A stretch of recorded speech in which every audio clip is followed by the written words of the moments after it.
It's in our genes to be nurturers, but we forget sometimes to nurture ourselves. So if you want to spend 15 minutes putting lotion on your legs, do it. Do little things for yourself every day.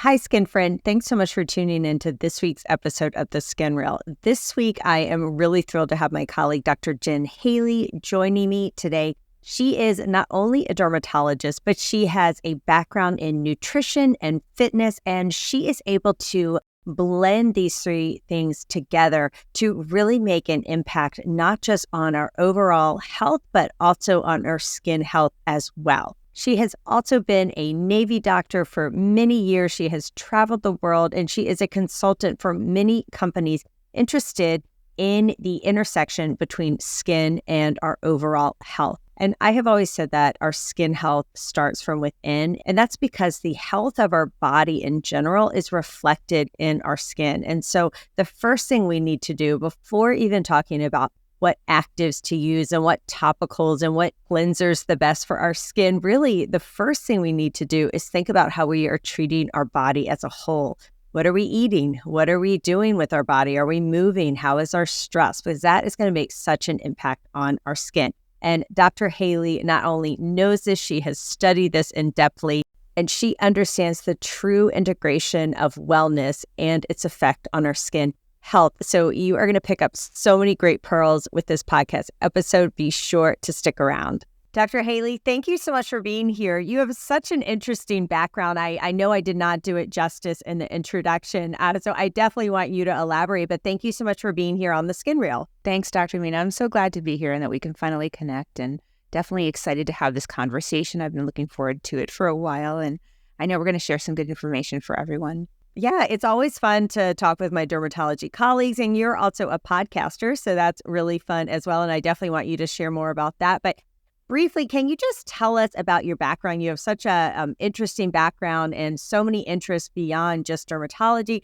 How did you get from back in college studying biology and nutrition to where you are today? So I've always been interested in fitness and nutrition, and I went to Cornell undergrad and studied biology with a concentration in nutrition. And even my first job was teaching aerobics. So I've been fascinated by what people might call biohacking nowadays. What can we do in our lives to enhance our health?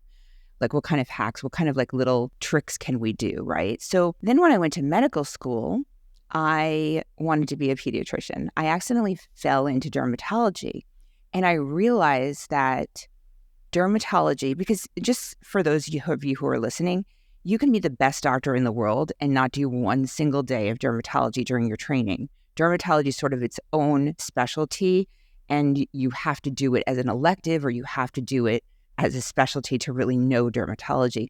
So I was forced to do it as an elective one afternoon during a pediatric rotation, and my jaw dropped with this sense of awe because I couldn't believe how it's really the ultimate Sherlock Holmes, where we have the ability to look at the skin, and the skin is the largest organ of the body, the largest visible organ, right? And it indicates what's going on below the surface in all of the organs. So if you're having inflammation or something on your skin, chances are there's inflammation or something going on with other organs inside of your body. So as someone who's very empathic, who doesn't like to hurt people, I love being able to just observe without being invasive in their body. Now, as far as nutrition goes, in medical school, when I trained, I've been board certified for 20 years. I graduated medical school in 1998. So I've been around for a long time. And we were taught that nutrition plays no role in your health. Basically, we were taught, what do we do if someone has a burn or someone's ill, to give them enough nutrition so they're not deficient. But we didn't really learn about how to optimize nutrition. And it didn't make any sense to me, thinking we're giving people pills by mouth to make them better as a reactive kind of treatment-based medication, yet we're not looking at food and water and everything else we're putting in our mouths, plastic, other things. What else are we putting in our mouth? It's got to have an effect. If medicine has an effect, obviously everything we put in our mouth has an effect. So I just observe, I listen to my patients, and after doing pattern recognition for 25 years, we see patterns in our specialty. And this is our duty to share with people. So cool. And I love that now in medicine, we are starting to think about nutrition, right? Like I got very little nutrition, maybe no nutrition or an afternoon max. But now, especially as someone in my mid 40s, I'm all about like, how does what I'm doing, what I'm eating, what I'm not doing affect my body and my overall health? And I think that we really are at this like pivotal moment in society where we are so unhealthy, and all the medicines and surgeries in the world aren't going to fix us. We have to really take it back to the basics, and nutrition is such a key component of that. Right. That's why I think podcasts are great, because I grew up with very humble background. My parents didn't have knowledge. They didn't have means to give me information, and things like podcasts are a wonderful free point. It's a data point for people to access.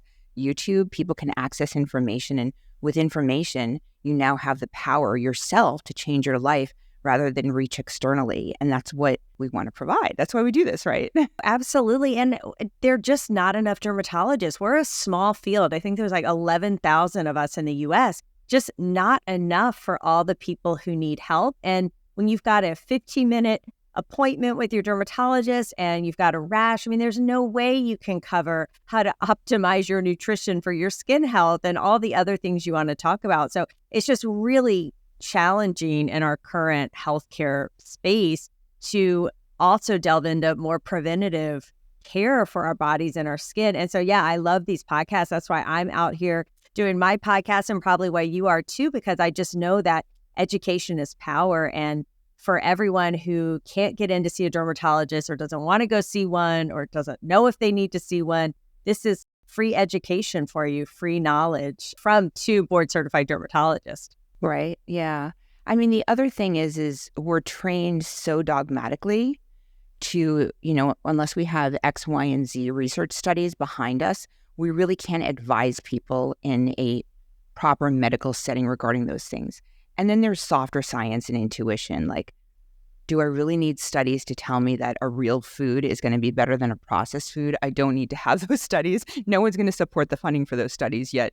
We know that most of our food is calorically rich, so it's high in calories and it's low in nutritional density. So what happens is our body still feels hungry until it gets adequate protein, until it gets adequate micronutrients, because we need our zinc, our magnesium, our selenium, all of these nutrients, all of these minerals to do like different metabolic processes in our body for repairing and protecting. And if we're deficient in them, our body's going to still be hungry. And that's why we tend to be on the heavier side with these processed foods, as opposed to eating a real food diet that's maybe closer to earth with good soil, because the plants suck up the nutrients from the soil. So when we deplete our soil, our nutrients are not rich in our food.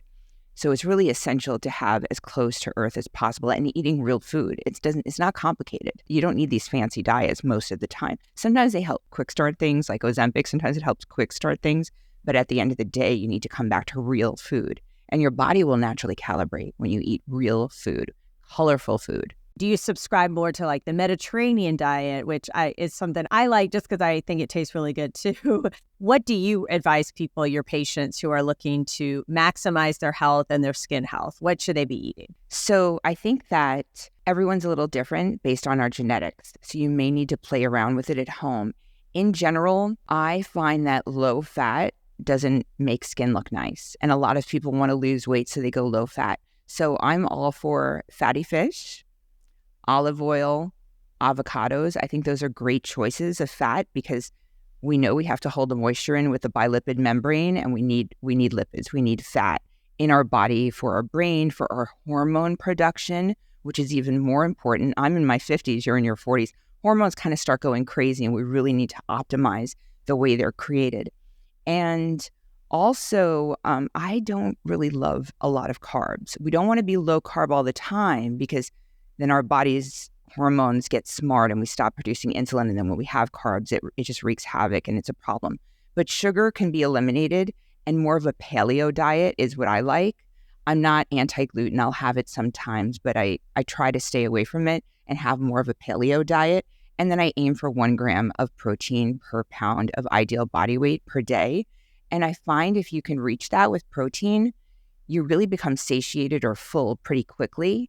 And then as many colorful fruits and vegetables as possible. So if you're seeing this video, you can see I have braces. So I struggle with vegetables with the braces. So I'll have microgreens, a lot of microgreens because they're very nutrient dense, but they're not a lot of chewing, right? And then I'll do some spirulina and some chlorella. There's a company called Energy Bits. I have no conflict of interest. And they're pills of very highly purified spirulina and chlorella. So I love those. So spirulina can create some really good energy in the body, and it helps with mitochondrial production. So mitochondria are responsible they're like the powerhouses of our cells, and they do so much more, especially when it comes to longevity and renewal and regeneration and stuff like that. So we always want to optimize our mitochondria in our body. And chlorella, CHLORELLA, is an amazing detox. So I like it at night when your liver wants to work and detoxify anything we came into contact with during the day. I always take some before I eat sushi because it helps to absorb the mercury in the sushi, which the Japanese had it right. Like they have seaweed, a lot of seaweed. If you go to Japan, they have it for breakfast. And that seaweed helps absorb mercury in the fish, right? Because no food is perfect. If you have wild Alaskan salmon and broccoli every day, we're not going to be healthy after a year. So we want to cycle, and we really want to cycle with the seasons. And we want to cycle to constantly minimize what kind of toxins we're getting and maximize the nutrition we're getting. Our body is meant to cycle everything. Women's cycle, the moon cycles, season cycle. We really have to look at cycling. There's no perfect way every day. There's no like one perfect food, right? And I think sometimes people, they'll say like food of the year, and then everyone's obsessed with pomegranates, or then next year is the blueberries or chia seeds or whatever. But it's really cycling through them. It's not just eating one thing in excess. It's a variety, right? And try to eat things in season, right? Because that's better for the environment too than having to ship stuff all around the world because you want strawberries in January. Yeah. I mean, if I was going to give someone an action plan, I would stick to fruit in the summer, sort of like when it's seasonal, because fruit is meant to kind of gain weight. If you think about bears, they eat a bunch of, blueberries and fruit during the summer so they can go into hibernation. So fruit is meant to put weight on us a little bit so we can survive the harsh winter months. So we're not meant to eat fruit all year round. Like, I don't believe that. But if you're going to choose chips over fruit, always choose fruit because it's a real food. Anything that has one ingredient is always going to be the choice. So, every day we're walking this line and we have decisions to make. Do we go to the right or do we go to the left? Do we go to the right, to the left? So we have small little decisions, and those decisions have a large effect over time, almost like a sailboat. If it's navigating, if it's off by just a little bit, then what happens is it goes to a completely different place. And that's the compound effect in our body, basically. If we go out in the sun for 10 minutes a day for our face, at the end of the year, we've pretty much been in the sun for 50 hours. I don't know anyone who would go to the beach for 50 hours and not wear sunscreen. If we go to the gym for 10 minutes a day, 50 hours of exercise at the end of the year we wouldn't have gotten. So I would just say, I'm going to walk through the door and see what happens. If, we eat one less chocolate chip cookie each day, that's 10 pounds at the end of the year. So this is kind of the decision-making thing that we want you to start bringing into your life. Like, it's not an all or nothing. It's like, oh, I'm going to enjoy this ice cream sundae. It's going to spike my glucose for one day out of the next, 2 or 3 months. Who cares? But if you have sugar all day long, you can be forming something called AGEs, or advanced glycation end products, in your skin, and it makes your collagen very stiff for your skin, for your ligaments, for your joints, for your blood vessel walls, all these other things. So things play a big role when it's a little bit all the time as opposed to just once in a while. I love that you were mentioning it's these little choices that really add up and make a difference. And I know I actually gained about 10 pounds in the last decade.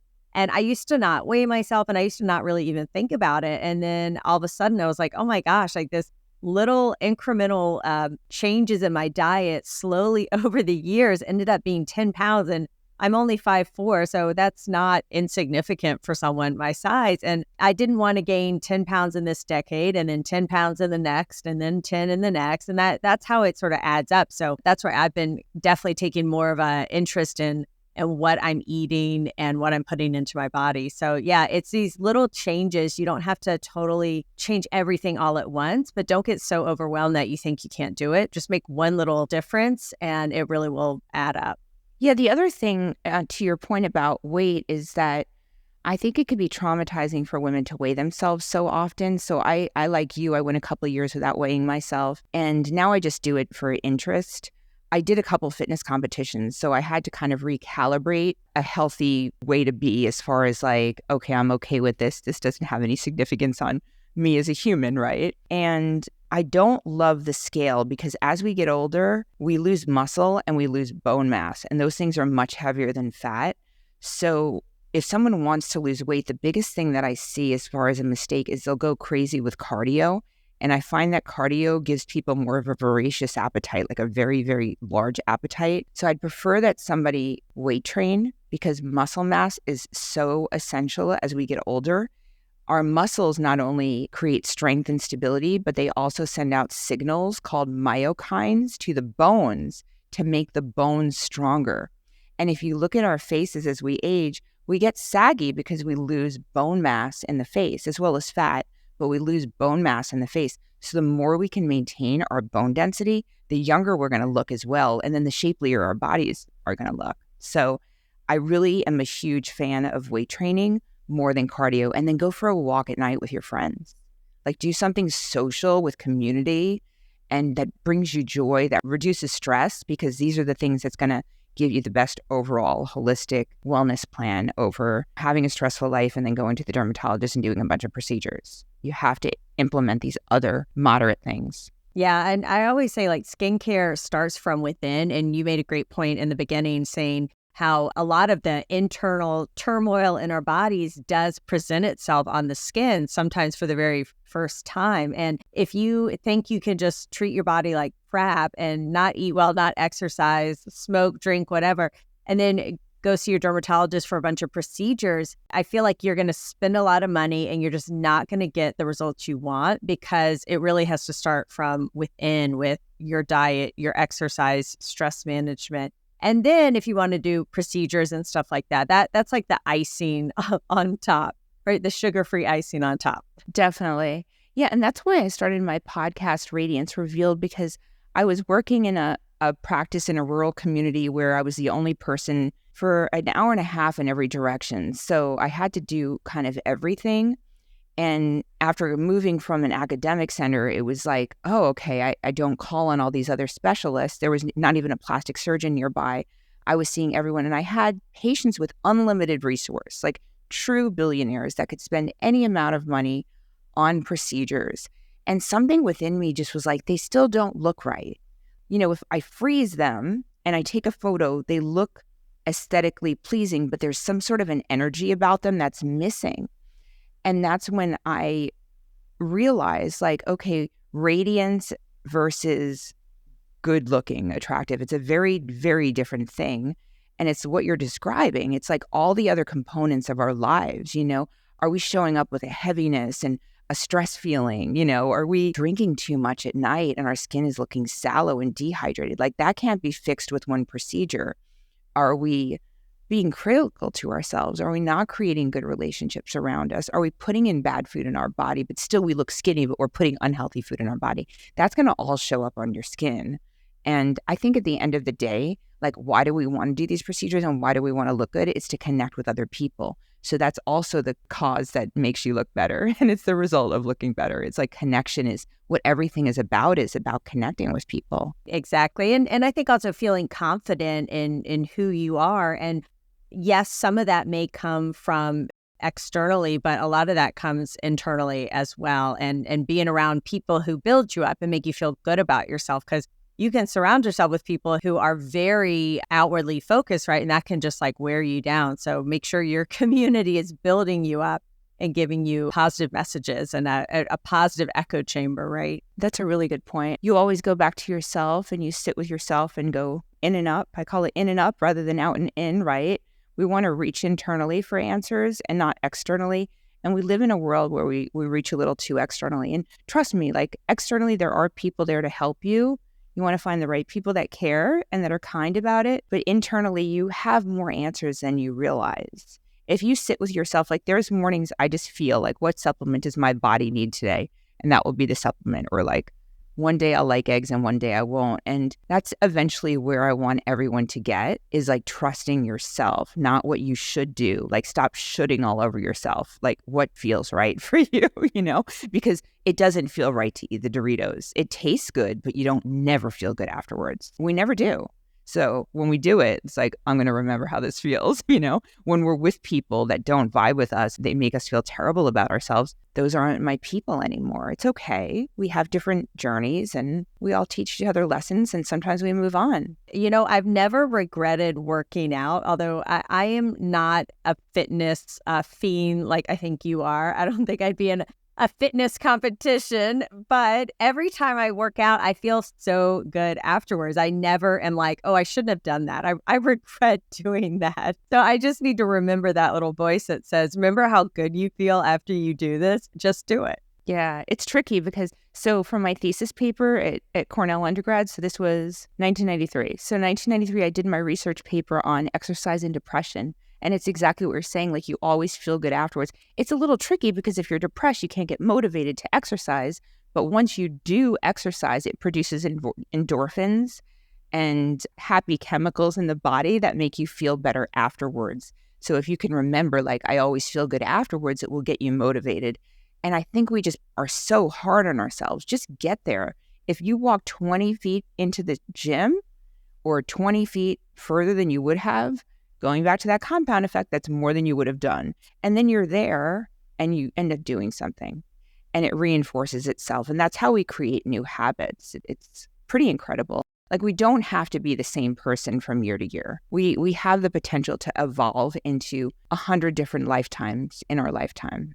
I think a lot of times people get stuck, especially in this sort of age, right? That midlife. And maybe you feel stuck because you have family obligations or job obligations or you feel societal obligations. I know this can be a time where people feel maybe unfulfilled, but they just don't really know what to do or how to get out of it. And they feel like they have to just keep plowing ahead because that's the life they've made for themselves. But yeah, it's a good point. Like you're never too old. It's never too late to pivot and change and redirect and see where it takes you. Yeah. And it could just be one thing. So when my mom died about 6 years ago, I said, I'm going to learn something new every year. So maybe it's just start journaling and then learn a new hobby. And that kind of sets off a domino effect. It's not an all or nothing thing. Like, I don't need to leave my family. Like, you could still have your job and you can have, the responsibility of your kids. But at the end of the day, as mothers, we are here to teach our kids to be independent. So meddling in their affairs doesn't always produce better children. It produces more helpless children. So I have 2 teenage boys. I'm like, I'm just here kind of if you need something, but I want you to cook for yourself tonight. I want you to do this for yourself, and my goal is to make you guys a good contributor to society, a good husband, a good roommate, and be considerate. And by doing everything for them, that's not what I'm doing. I'm disserving them. So I think as women, especially, we tend to just want to help everyone. It's in our genes to be nurturers, but we forget sometimes to nurture ourselves. So if you want to spend 15 minutes putting lotion on your legs, do it. Do little things for yourself every day, and then they turn into big things. It's not all or nothing. Nothing is all or nothing. It's just little pivots. We're just pivoting slowly.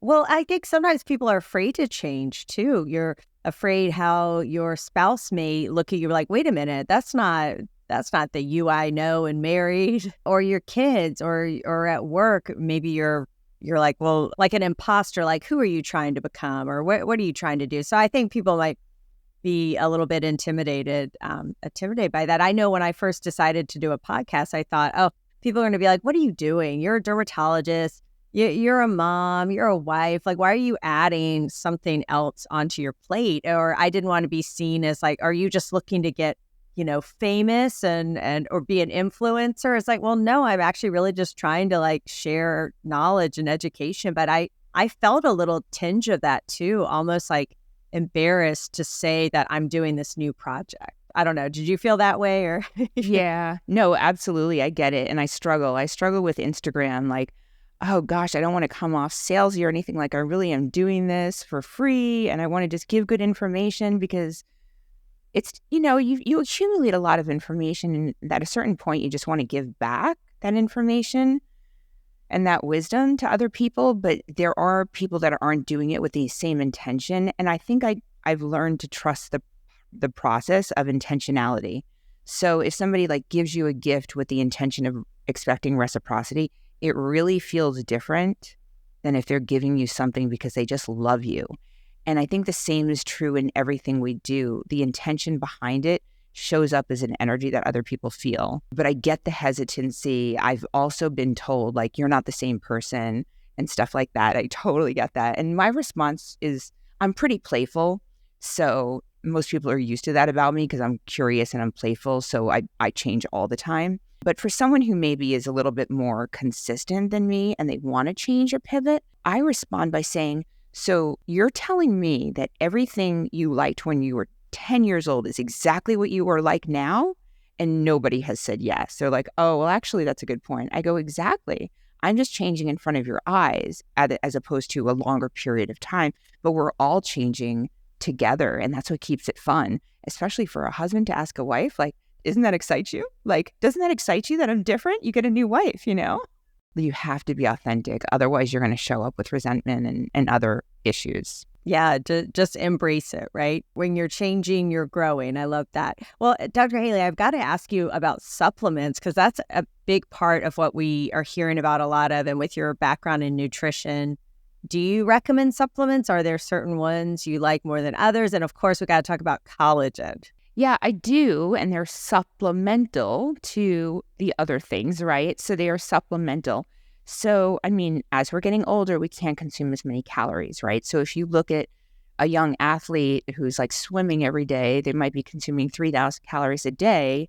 Yet, I don't know, I probably go closer to 2,000 or something. So, and that's on a pretty active day. There's days I'm not that hungry and I don't consume as much, but yet we still need the same nutrition. So you have to start looking at foods as like, what is the most nutritionally dense? And that's going to be the more colorful fruits and vegetables.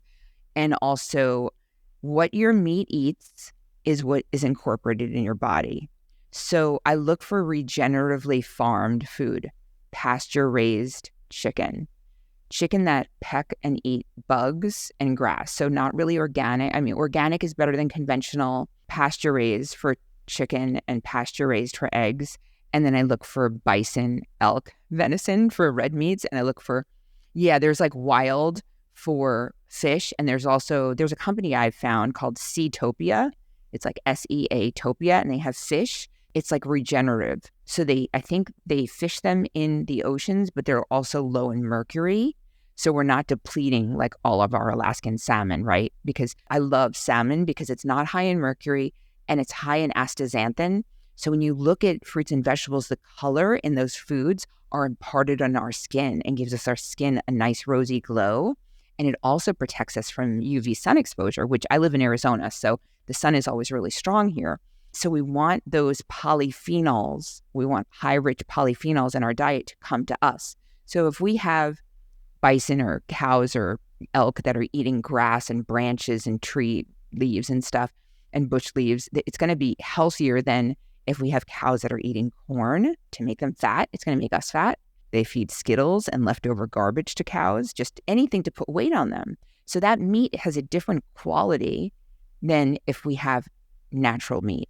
Okay, so we have to realize it's not all created equal. That can break the bank pretty quickly. So you don't need as much quantity when you're getting higher quality because you're going to be fuller quicker. I have been trying to eat more protein recently.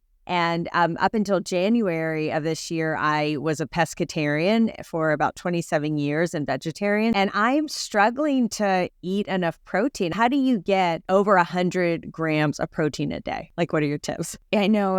It's tough. It's like a full-time job. So typically, and I was vegetarian. I wasn't vegan. I was vegetarian for about 10 years, from 15 to 27, actually. And I didn't feel good. I have the gene for diabetes. So if I have a high carb diet, I would definitely be diabetic. So for me, protein and fat kind of levels out my glucose levels. So like today, for instance, I had a whey protein drink, and I don't typically have dairy, but whey protein isolate I do okay with. That was 32 grams of protein. And then I had 4 eggs and a whole avocado and Ezekiel bread, like Ezekiel muffin. So I'm at probably 60 grams of protein. So then later today, I might have like a lot of chicken or beef or fish. I don't know, but I'll get another 50 or 60. And I don't freak out if I don't get 120. I just aim for that, and then sometimes some nuts and things like that. Eggs I find are really good. And I didn't eat egg yolks for probably another 20 years, which I regret because the phosphatidylcholine in egg yolks is great. So just think about color. We want all this color. And then I think it's lutein that's also in the yellow in eggs. It's so good for our eyes. And we've just been given wrong information, and we want to eat the whole food in its pure form without as much meddling by humans as possible. That's the goal. But as far as supplements go, I love polyphenols, and you can just get that in a supplement. With supplements, just to backstep a second, they are not regulated by the FDA. So they are not all created equal because they've done research studies where they've grabbed a bunch of supplements off the shelf in Costco, like vitamin D, for instance, and half the bottle contained some vitamin D, half of it contained none. It wasn't what it said on the label. There's no regulation. So you want to look for companies that are third-party tested. There's a number that I do like. I like Douglas Laboratories. I like Pure Encapsulations. There's Thorne. There are a number of ones that are usually carried in naturopath offices. And when I do telemedicine, I'll give my patients a link where they can purchase it under me. Pure Encapsulations actually just went to the public. So you can buy them directly to the public. I don't know if the testing is going to change because, sometimes the bigger the company that buys it off, it changes things a little bit. But I like things to be third-party tested, so when you take the pill, you know what you're actually getting. So vitamin D3 with K2 is something else I also recommend. And these are general things. You have to check with your doctor, obviously, because you really need to see what your level is of vitamin D to know where to go with it. But I haven't seen anyone get too much with 5,000 IU per day. And I aim for blood levels between 60 and 80. It's sort of the sweet spot. And I just find it to be a sweet spot. I like vitamin D3 in the morning. I find it can be a little energizing and it works more like a hormone. So I just like it a little bit better in the morning. Fish oil, EPA, DHA, I like about 2,000 milligrams a day. And with that, it can thin your blood. So if you're going to get fillers in the office or if you have any other medical conditions, it can be a blood thinner. So you need to check on that. And in that same category of fish oil, I also like astaxanthin, which is what makes salmon and shrimp pink, is that astaxanthin. So I like that. You can like up to 12 milligrams per day, but I know Pure Encapsulation has it in a 4 milligram tab, and you kind of get pill fatigue if you take too many pills. So, it does accumulate in your body, which is nice. Magnesium, everyone needs it.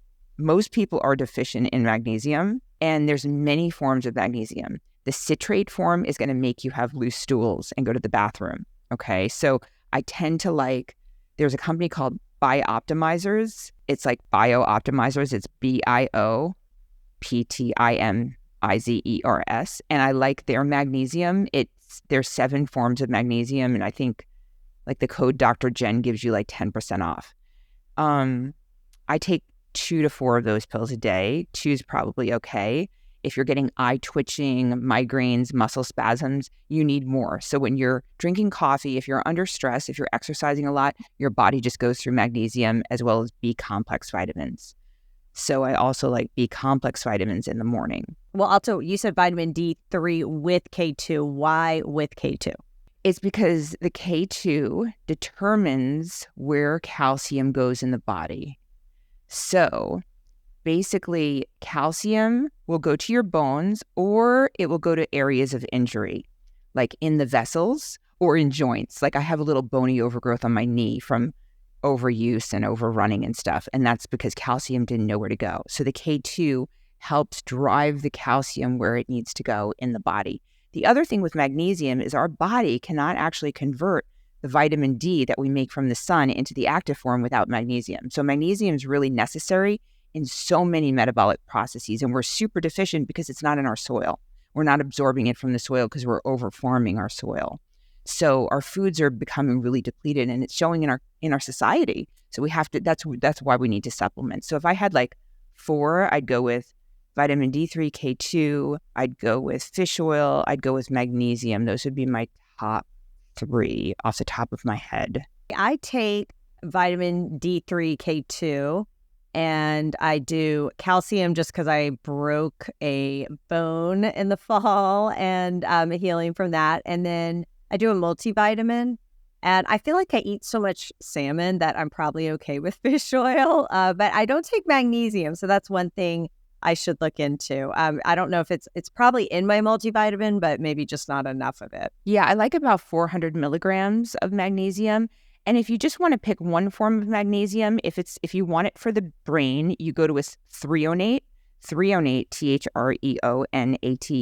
It's the only one that passes the blood-brain barrier. But if you want it for restful sleep, which a lot of us have issues with in our mid-30s, 40s, 50s, then you want to go with glycinate. Glycinate's very relaxing. And glycine can also help kick out some of the glyphosate that we get from our pesticides as well. So glycine I do like as well. Well, and I definitely want to avoid the citrate if it's going to cause, what would you say, diarrhea? And yeah, I mean, it'll make you go to the bathroom. So if you're constipated, then you definitely want to choose the citrate. And a lot of women they're not going to the bathroom every day. And what happens is stool retention will mess with the estrogen. Our estrogen metabolites that our body needs to get rid of will get reabsorbed, the estrone forms of the estrogen. So we do want to make sure we exit from the body, and we are meant to detoxify. Even like if I go do hot yoga, I get that sweat off as quickly as possible because that has heavy metals and things that need to come out of the body. So our body is like amazing at detoxifying if we don't get in the way. Right, exactly. We get in the way of our own self, don't we? What about collagen supplements? So collagen powder, do you recommend it? Are you using it? What do you think? Yeah, this is so funny. It's such a heated argument in the dermatology community also. I think more people are coming around to realize that collagen is beneficial. And there have been some good studies on this. There have been meta-analyses and stuff showing that, we can't say if you take collagen, you still do all the other wrong things, it's going to make a difference. But in addition to doing the lifestyle stuff that Dr. Mina suggested, having collagen will improve skin hydration. It will minimize fine lines and wrinkles and improves the skin barrier. So improving the skin barrier basically means that we keep hydration in and we keep toxins and we keep pathogens, germs out of our skin. And we want that, especially in dry climates like where I live, and also in the winter months, pretty much anywhere when the heat is turned on, our skin tends to get parched and dry. So we want that skin barrier maintained. And one of the quickest hacks that anyone can do to have their skin look more youthful and glowing and refreshed is just to spray it with some mineral water and put hyaluronic acid on because it looks hydrated. And hydrated skin is always going to look better. I like collagen peptides. How about you? So I was one of those like, I don't really believe it for a long time. But in the last, I would say in this year, in 2024, I started adding a scoop into my coffee.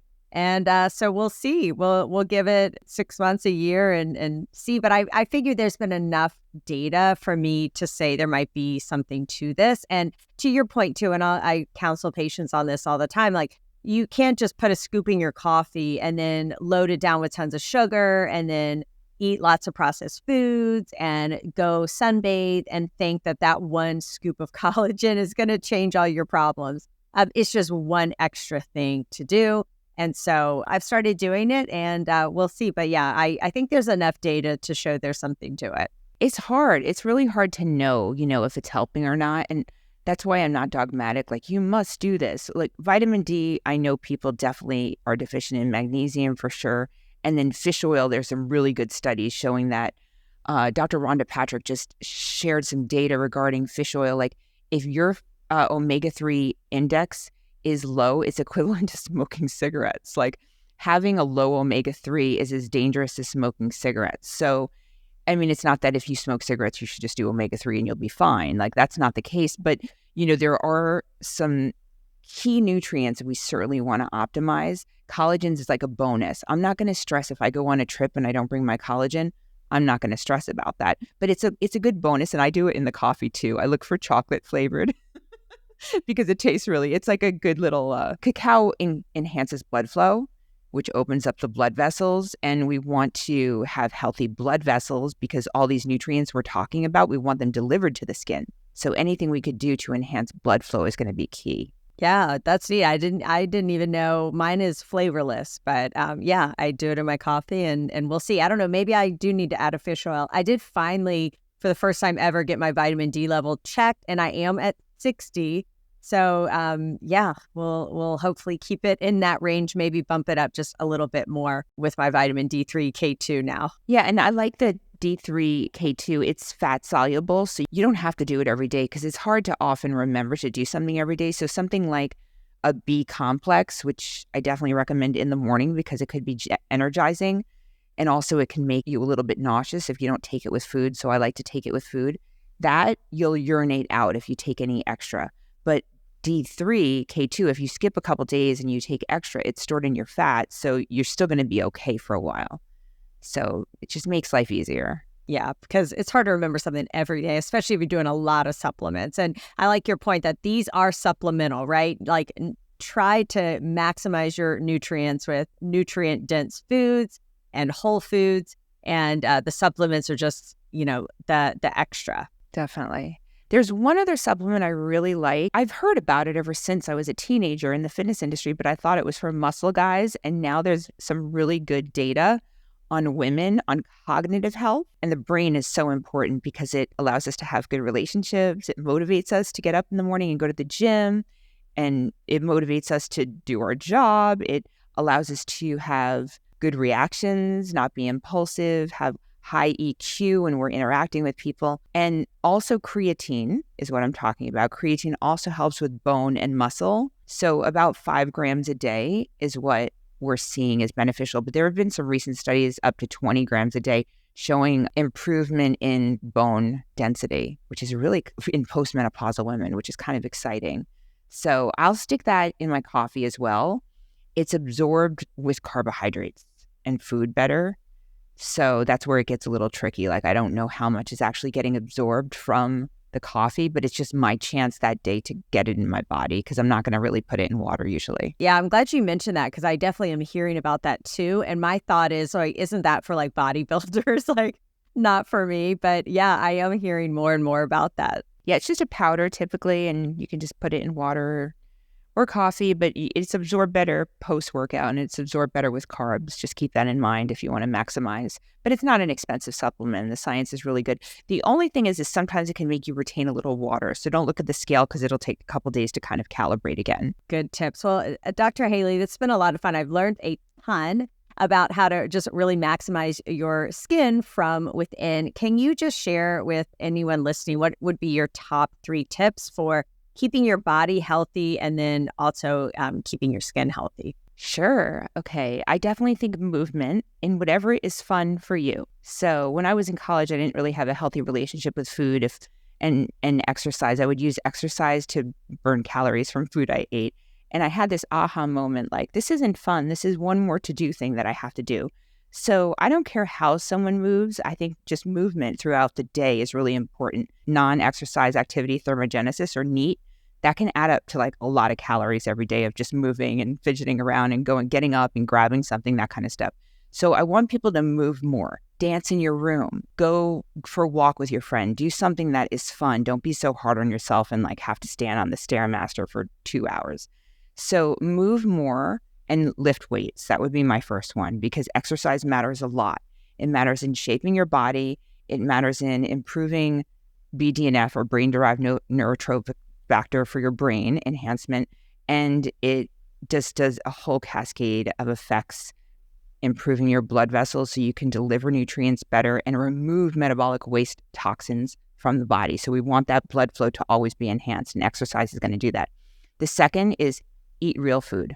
If it has more than one ingredient, stay away from it. And then however more protein-centric or vegetable-centric you want to be, what feels right for your personal body, which can be different from everyone else in your household, that's fine. We're all different.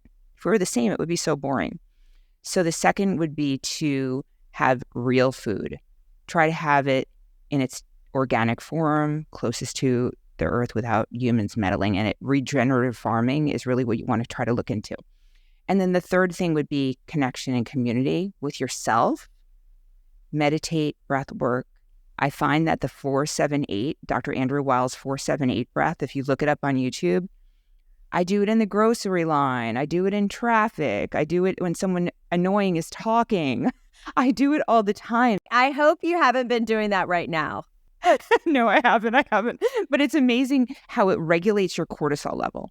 And if our cortisol level, our stress hormone, is regulated, because we never want it too low or too high. We want it regulated. It bumps up in the morning so we get out of bed, and it goes down during the day. We want it to be regulated, because when cortisol is too high, just like our presidents age very rapidly in 4 years, that's what it's doing to you. It's making you age rapidly.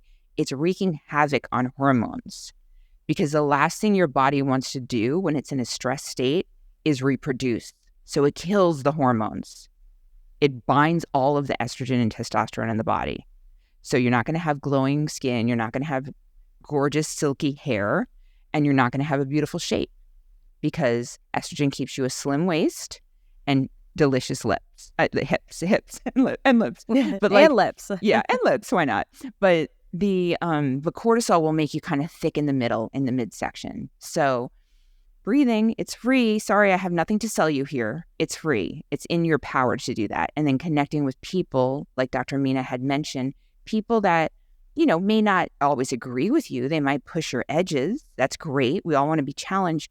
Yet they're going to be supportive, loving, nurturing, accepting community of authentic people. So, and you want to be that person for other people too, right? Definitely. Mirror that. Well, I love that. So many great tips. This has been so much fun, Dr. Haley. Where can people find you, follow you, if they want to connect with you after this podcast? Sure.